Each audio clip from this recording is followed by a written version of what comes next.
Students, आज हम BSc part first botany paper second का साइनोबैक्टीरिया जो टॉपिक हमने स्टार्ट कर रखा है उसका नेक्स्ट टॉपिक पढ़ने जा रहे हैं।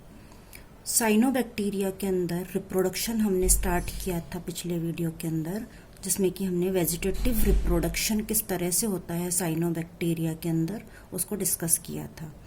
आज हम असेक्सुअल रिप्रोडक्शन साइनोबैक्टीरिया में किस प्रकार से होता है उसके बारे में पढ़ने जा रहे हैं। असेक्सुअल मतलब अलैंगिक जनन किस प्रकार से होता है उसको हम पढ़ेंगे। तो अलैंगिक जनन का सर्वप्रथम हम जो प्रकार पढ़ने जा रहे हैं वो है एकाइनीट के द्वारा। एकाइनीट जो होते हैं असेक्सुअल रिप्रोडक्शन में बनने वाले स्पोर्स होते हैं जो कि फिलामेंटस ब्लू ग्रीन एल्गी में पाए जाते हैं। मैंने आपको बताया था ब्लू ग्रीन एल्गी यूनिसेलुलर भी हो सकती है, कॉलोनियल भी हो सकती है, फिलामेंटस भी हो सकती है। तो फिलामेंटस ब्लू ग्रीन एल्गी जो होती है उनमें ही केवल एकाइनीट्स बनते हैं। एकाइनीट जो होता है ये थिक वॉल्ड स्पोर्स होते हैं, बहुत मोटी भित्ति वाले स्पोर होते हैं। तो इसको पेरिनेशन में मदद करते हैं। पेरिनेशन मतलब चिरकालिता। चिरकालिता मतलब जब अनफेवरेबल एनवायरमेंटल कंडीशंस होती हैं उस समय एकाइनीट के अंदर ये साइनोबैक्टीरिया का जेनोम जो होता है वो सुरक्षित रहता है और फेवरेबल कंडीशंस आने पर ये जर्मिनेट हो जाता है। तो ये स्पेशलाइज्ड प्रकार के स्पोर्स होते हैं जो कि बहुत अधिक तापमान पर भी रेसिस्टेंट होते हैं, प्रतिरोधी होते हैं। रेसिस्टेंट मीन्स प्रतिरोधी होते हैं, बहुत ज़्यादा तापमान पर भी रह सकते हैं। ये अनफेवरेबल कंडीशंस के अंदर ये रह सकते हैं। और इसको हम कैसे पहचानेंगे कि ये जो कायिक कोशिका है या एकाइनीट है, जिस तरह से मैंने बताया था कि हेट्रोसिस्ट जो होती है उसको हम कैसे पहचानते हैं, उसी तरह से एकाइनीट जो होता है ये भी अन्य कायिक कोशिकाओं से साइज में बड़ा होता है, more than vegetative cells. Size में कैसा होता है ये अन्य वेजिटेटिव कोशिकाओं से बड़ा। अब हम पढ़ेंगे पोजीशन ऑफ द एकाइनीट्स। एकाइनीट की पोजीशन कहाँ कहाँ हो सकती है। तो ये हमें एक फिलामेंट्स दिखाई दे रहे हैं, 1 2 3। तो पहला फिलामेंट आप देखिए, ये बनाई है हेट्रोसिस्ट, जिसमें आपको पोलर बॉडीज दिखाई दे रही हैं। तो ये हेट्रोसिस्ट के ऊपर भी हो सकती है एकाइनीट, और एक हो सकती है संख्या में। एकाइनीट जो है ये यहाँ पर क्या है, टर्मिनल हेट्रोसिस्ट है, इसके जस्ट ऊपर एकाइनीट बन गया है। यहाँ पर हेट्रोसिस्ट कैसी दिखाई दे रही है, इंटरकैलरी, बीच में है तंतु के। तो एकाइनीट जो है वो तंतु के बीच में एक लाइन में, श्रृंखला में बन रहे हैं इसके अंदर। और यहाँ पर हम देख रहे हैं कि ऐसा नहीं है कि हेट्रोसिस्ट के जस्ट बगल में जो है एकाइनीट का निर्माण होता है। एकाइनीट हम देख रहे हैं कि दूर जहाँ पर ये हेट्रोसिस्ट है उससे कुछ कोशिकाओं को छोड़कर एकाइनीट जो है वो थिक वॉल्ड स्ट्रक्चर के रूप में हमें दिखाई दे रहा है। तो कहने का मतलब ये है कि जो भी हमें एकाइनीट दिखाई देंगे वो हेट्रोसिस्ट की अपेक्षा साइज में और बड़े होंगे और थिक वॉल्ड स्ट्रक्चर होंगे। और ये जो है सिलेंड्रिकल भी शेप के हो सकते हैं और राउंड गोल शेप के भी हो सकते हैं। इनकी शेप जो है वो अलग अलग में अलग अलग प्रकार की होती है। राउंड भी हो सकते हैं, ये सिलेंड्रिकल भी हो सकते हैं, ये इंटरकैलरी भी हो सकते हैं और ये टर्मिनल साइड में भी हो सकते हैं। अब हम पढ़ेंगे कि इनका जो ये एकाइनीट्स होते हैं इनका निर्माण कैसे होता है। फॉर्मेशन मतलब निर्माण, ये बनते कैसे हैं। ये जो है एकाइनीट्स का फॉर्मेशन क्या किससे होता है, कायिक कोशिकाएं ही इसका निर्माण करती हैं। किससे होता है, वेजिटेटिव कोशिकाओं मतलब कायिक कोशिकाएं, कायिक सेल्स जो होती हैं इन्हीं के द्वारा ही इनका निर्माण होता है। हमने पहले पढ़ा अभी कि ये जो होते हैं एकाइनीट कायिक कोशिकाओं से आकार में काफ़ी बड़े होते हैं। तो सर्वप्रथम क्या होगा, जो वेजिटेटिव सेल है जो कि एकाइनीट में परिवर्तित होने जा रही है, ये इसका नॉर्मल साइज आप देख रहे हो। इस नॉर्मल साइज से ये काफ़ी बड़ी हो जाएगी, इसका आकार बड़ा हो जाता है। तथा इसमें क्रोमेटोफोर जो कि फोटोसिंथेसिस के लिए ब्लू ग्रीन एल्गी के कायिक कोशिकाओं में पाए जाते हैं। क्रोमेटोफोर क्या काम करते हैं? ब्लू ग्रीन एल्गी में फोटोसिंथेसिस का काम करते हैं। ये नष्ट हो जाते हैं। सबसे प्रथम काम क्या होगा? इसका साइज बड़ा होगा। नेक्स्ट इसका जो है वॉल थिक हो जाएगी। उसके बाद में क्रोमेटोफोर इसमें से नष्ट हो जाएंगे। फिर जब इसमें क्रोमेटोफोर नहीं बचे तो इसमें भोजन कैसे बनेगा? भोजन बनेगा नहीं।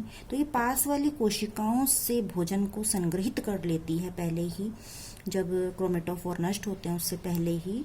तो इसमें जो भोजन होता है वो साइनोफाइसिन ग्रेन्यूल्स, मैंने आपको रिजर्व फूड मटेरियल के कई प्रकार बताए थे, उनमें से ये एक प्रकार है, साइनोफाइसिन ग्रेन्यूल्स के रूप में इकट्ठा हो जाता है। ग्रेन्यूल्स अन्य ग्रेन्यूल्स और गैस वैक्यूल्स जो कि सामान्य कोशिकाओं में पाए जाते हैं इसमें अनुपस्थित होते हैं। किसमें? एकाइनिट के अंदर। केवल साइनोफाइसिन ग्रेन्यूल्स जो कि रिजर्व फूड मटेरियल का काम करते हैं वही इसमें पाए जाएंगे। अन्य ग्रेन्यूल्स इसमें अनुपस्थित होते हैं। सेल वॉल के चारों ओर थिक वॉल बन जाती है। ये देखिए, नॉर्मल सेल वॉल इतनी थिक नहीं है, ये एकाइनिट की थिक वॉल बन गई है जो कि पीले अथवा भूरे रंग के पिगमेंट्स के कारण पीली भूरी दिखाई देती है।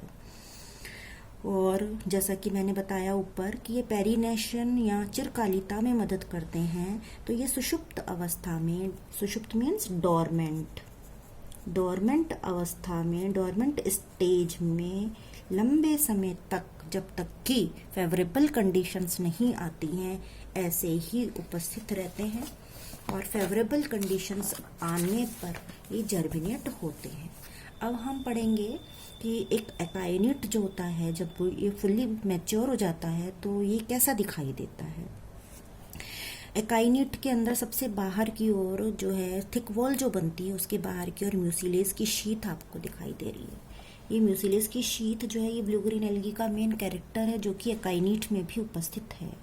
इसके अलावा इसमें आपको थिक वॉल ब्लू कलर की दिखाई दे रही है, ये एडिशनल वॉल लेयर्स हैं। प्लाज्मा मेम्ब्रेन है। डीजनरेट होते हुए मैंने बताया क्रोमेटोफोर्स इसमें जो है नहीं होते हैं, डीजनरेट हो जाते हैं। जेनेटिक मटेरियल तो इसमें होगा ही उपस्थित, तभी ये नया फिलामेंट बनाएगा। सियानोफाइसिन ग्रेन्यूल्स ही ब्लू कलर के आपको मैंने बना के दिखाए। तो ये इसमें रिजर्व फूड मटेरियल के तरह इसके अंदर रहते हैं। तो ये जब एक मैच्योर एकाइनिट बन जाता है तो इस तरह का ये दिखाई देता है। फिर आती है बात कि ये मैच्योर जो ये एकाइनिट है ये जर्मिनेट होगा फिर उसके बाद में, जब इसको फेवरेबल कंडीशंस मिलेंगी। अनफेवरेबल कंडीशंस में ये ऐसे ही रहेगा। फेवरेबल कंडीशंस जब मिलेंगी तो इसकी म्यूसिलेज हट जाएगा थोड़ा और थिक सेल वॉल जो है वो फट जाएगी और इसका जो साइटोप्लाज्म है वो प्लाज्मा मेम्ब्रेन आगे की ओर वृद्धि करेगी। फिर क्या होगा कि इसके अंदर ये सेप्टा बनने लगेंगे जैसे कि यहाँ पे ये दिखाई दे रहे हैं, और फिर ये एक फिलामेंट का रूप धारण कर लेती है। एक एकाइनिट से एक फिलामेंट बन सकता है या एक से अधिक फिलामेंट भी इससे बन सकते हैं। तो ये जो है हमने क्या पढ़ा, एकाइनिट के द्वारा क्या होता है इसमें असेक्सुअल रिप्रोडक्शन भी हुआ और पेरिनेशन भी हुआ। पेरिनेशन मतलब सुषुप्त अवस्था में रहता है ये अनफेवरेबल कंडीशन में, तो ये अपनी वृद्धि भी करता है इसके द्वारा और अपनी सुरक्षा भी करता है एकाइनिट के द्वारा। तो ये बहुत ही महत्वपूर्ण है ब्लू ग्रीन एल्गी में। जैसे कि बैक्टीरिया में एंडोस्पोर हम पढ़ते हैं, बहुत महत्वपूर्ण होता है पेरिनेशन के लिए। ब्लू ग्रीन एल्गी में एकाइनिट का फॉर्मेशन जो है ये असेक्सुअल स्पोर्स जो है ये बहुत ही महत्व रखते हैं। नेक्स्ट जो मेथड है वो कहलाता है एंडोस्पोर्स के द्वारा। ये एंडोस्पोर्स भी एकाइनिट की तरह आप देख रहे हैं नॉन मोटाइल स्पोर्स होते हैं और उन ब्लू ग्रीन एल्गी में बनते हैं जिनमें हॉर्मोगोनिया नहीं बन पाते हैं। हॉर्मोगोनिया हमने पिछली क्लास में आपको बताया कि वेजिटेटिव रिप्रोडक्शन जब होता है तो एक प्रकार हमने हॉर्मोगोनिया भी पढ़ा था, और हॉर्मोगोनिया जिनमें नहीं बनेगा उन ब्लू ग्रीन एल्गीज के अंदर जो है एंडोस्पोर्स बनते हैं। तो एंडोस्पोर जो है सामान्यतः एक कोशिकीय ब्लू ग्रीन एल्गा में के ट्रांसफर अथवा लॉन्जिट्यूडनल सेक्शन में विभाजन होने से बनते हैं, जिससे कि क्या होता है, ये देखो ये ऐसे जो है ट्रांसवर्स डिवीज़न हो रहा है, लॉन्जिट्यूडनल डिवीज़न हो रहा है, यहाँ पे ट्रांसवर्स डिवीज़न हो रहा है, तो बहुत सारे खंडों में ये विभाजित हो गया। ट्रांसफर डिवीज़न या लॉन्जिट्यूडनल डिवीज़न एक कोशिकीय कोशिकाओं जो होती हैं, पिछला हमने एकाइनेट किस में पढ़ा, फिलामेंटस ब्लू ग्रीन एल्गी में, और ये पढ़ते हैं हम एंडोस्पर एक कोशिकीय ब्लू ग्रीन एल्गी में। तो जीव द्रव्य जब अनेक खंडों में विभाजित हो गया, ये देखिए यहाँ भी हो गया, तो प्रत्येक खंड जो है वो एक मोटी भित्ति के द्वारा ढक जाता है।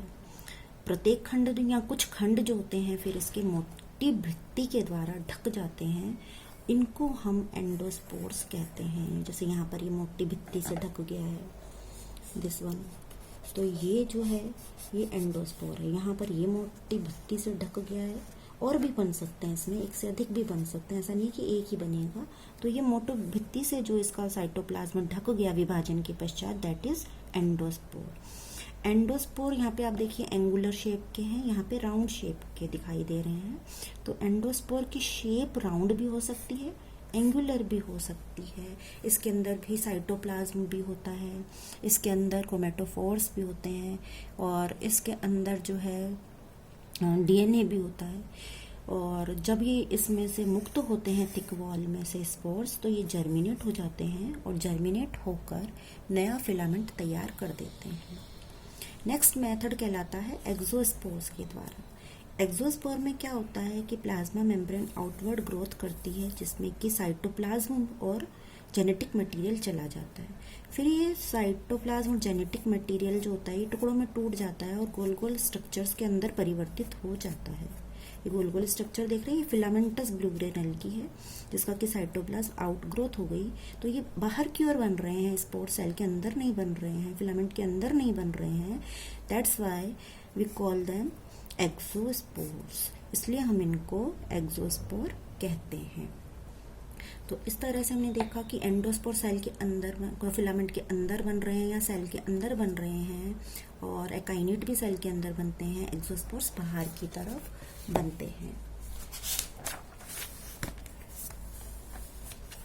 तो एक्सोस्पोर्स जो होते हैं उन वेजिटेटिव सेल्स के अंदर बनते हैं जो कि साइज में बड़ी होती हैं, दीर्घित, तभी तो बाहर निकलेगा उसका साइटोप्लाज्म। इनमें कोशिका के दूरस्थ छोर पर भित्ति टूट जाती है, जीवद्रव्य बाहर आ जाता है और कंस्ट्रक्शन के द्वारा बीजाणु मुक्त होते रहते हैं। इन बीजाणुओं का जीवद्रव्य थिन पतली झिल्ली के द्वारा घिरा हुआ होता है, जो कि जर्मिनेट होकर नए फिलामेंट का निर्माण करता है। नेक्स्ट जो है वो कहलाती हैं नैनोसिस्ट। नैनोसिस्ट जो होते हैं ये नेकेड या नग्न स्पोर्स होते हैं। कैसे होते हैं? नेकेड अथवा नग्न स्पोर्स होते हैं। Non filamentous blue green algae अथवा कॉलोनी के रूप में जो ब्लू ग्रीन एल्गी पाई जाती है उनमें ये पाए जाते हैं। भित्ति रहित होते हैं, नेकेड होते हैं, इनमें भित्ति नहीं होती। अभी अपन ने 3 प्रकार के स्पोर्स पर है, एकाइनेट, एंडोस्पोर, एक्सोस्पोर, सब में हमने देखा कि मोटी थिक वॉल होती है उनमें। इन सदस्यों के बारंबार विभाजित होने से ये स्पोर्स बनते हैं। जीव द्रव्य इनका अनेक छोटे छोटे टुकड़ों में विभाजित हो जाता है, जिसे कि डॉटर साइटोप्लाज्म या पुत्री जीव द्रव्य कहते हैं। तो इसमें भित्ति नहीं होती है, भित्ति रहित होते हैं। और ये जीव द्रव्य युक्त भित्ति रहित जो नेकेड स्पोर्स होते हैं इनको ही नैनोसिस्ट कहते हैं, और ये जर्मिनेट होकर नया ब्लू ग्रीन एल्गी बनाते हैं। कभी कभी ये जिस सेल के अंदर बनते हैं उसी के अंदर ही अंकुरित हो जाते हैं, जैसे कि इन सीटू, क्या कहते हैं इसको, इन सीटू जर्मिनेशन या इन सीटू अंकुरण। एग्जाम्पल इसका माइक्रोसिस्टिस है, जिसमें कि नैनोसिस्ट पाई जाती है। रिकॉम्बिनेशन, ये तो हो गए असेक्सुअल रिप्रोडक्शन के प्रकार। तो इसमें वैसे ब्लू ग्रीन एल्गी में सेक्सुअल रिप्रोडक्शन हम नहीं पढ़ते हैं, लेकिन कुछ ऐसे एग्जाम्पल्स है जिसमें पैरासेक्सुअल रिकॉम्बिनेशन या ट्रांसडक्शन रिकॉम्बिनेशन पाया जाता है, जिसके द्वारा ये कभी कभी सेक्सुअल रिकॉम्बिनेशन जो है इनमें देखने को मिलता है, सामान्यतः ये नहीं पाया जाता है। तो इस तरह से हमने देखा कि हमने आज कंप्लीट हो गया हमारा ये टॉपिक, ब्लू ग्रीन एल्गा में पाए जाने वाले रिप्रोडक्शन के प्रकार। चाहे वो वेजिटेटिव रिप्रोडक्शन हो, हमने पिछली क्लास में पढ़ा, चाहे वो असेक्सुअल रिप्रोडक्शन हो, और चाहे वो रिकॉम्बिनेशन हो। तो आपके एग्जाम में इसका प्रश्न किसी भी तरह से आ सकता है। कंप्लीट रिप्रोडक्शन डिस्क्राइब करने के लिए भी आ जाता है कई बार कायिक कोशिकाओं, कायिक रिप्रोडक्शन के बारे में, असेक्सुअल रिप्रोडक्शन के बारे में शॉर्ट नोट्स के रूप में आ सकता है। तो इस तरह से ये टॉपिक आज अपना समाप्त हुआ, और नेक्स्ट क्लास में हम ऑसिलेटोरिया और नॉस्टॉक के बारे में पढ़ेंगे, जो कि 2 जनरल आपके सिलेबस में है। Thank you.